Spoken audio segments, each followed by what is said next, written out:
At 34 Ava, thought I had sculpted an impeccable life. A loving husband, a darling baby boy, and a house filled with affection and aspirations for the future. Yet, in a single moment within a sterile, pale hospital room, everything unraveled. The diagnosis hit like a tempest, the word cancer echoing through a fog of fear I couldn't escape. Time seemed to halt as the doctor's words dissolved into a haze I couldn't pierce.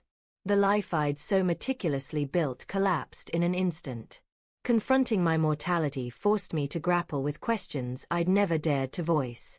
Would I witness my son's first toddling steps? His high school graduation? What did I truly desire from this ephemeral existence? 4 years, I'd woven a life with Ethan, my steadfast anchor, kind, gentle, and boundlessly devoted. His love was a haven I could always retreat to.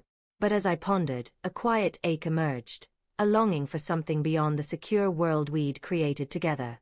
The burden of my illness transformed everything. I refused to become a weight on others, a weakened spouse or parent defined by disease. I opened my heart to Ethan, yet I shrank from reliance, yearning instead to recapture the vitality of my former self. That's when Sophia burst into my life. She was ablaze, wild, free-spirited, and utterly different from Ethan or the person I'd grown into. She stirred memories of my youthful days, unencumbered by marriage or motherhood, brimming with potential.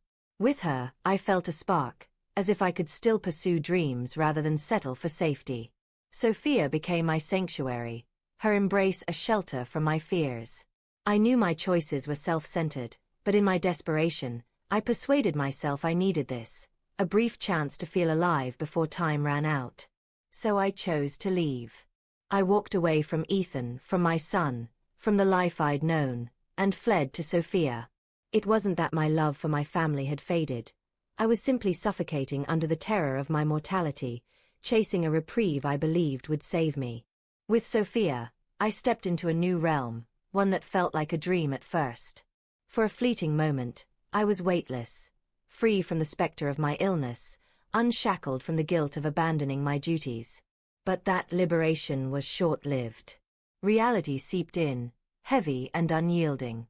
I wasn't merely escaping my family. I was fleeing from myself. Guilt and remorse became constant shadows, no matter how fiercely I tried to outrun them.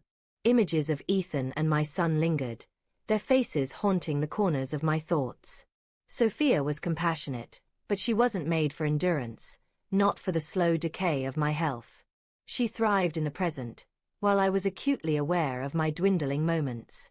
The freedom I'd pursued began to feel empty, a fleeting illusion that couldn't sustain me. By the time I realized my true place was with my family, as a wife and mother, it was too late to return. I remember my last conversation with Ethan, his voice calm but threaded with a sorrow that cut through me. He said his love for me would endure, but he couldn't live in the world I'd chosen. He didn't argue, he simply released me. And my son, too young to understand my absence, but not too young for it to shape his life. I'd forsaken him for a dream I knew, deep down, was never real. Now, Sophia drifts further away, absorbed in her own vibrant existence. She didn't sign up for the sleepless nights of pain or the harsh truth of my decline. I'm alone in this silent apartment, surrounded by the echoes of my remorse. The cancer is consuming me, but it's the isolation I've crafted that truly breaks me. I had everything, love, family, a future, but I chased a transient fantasy that was never mine to hold. The cruelest truth is that I can't undo my choices. Ethan has moved on, my son grows without me, and Sophia was never meant to be my eternity, just an escape that cost me all I held dear. I lie here, my mind heavy with all I've lost.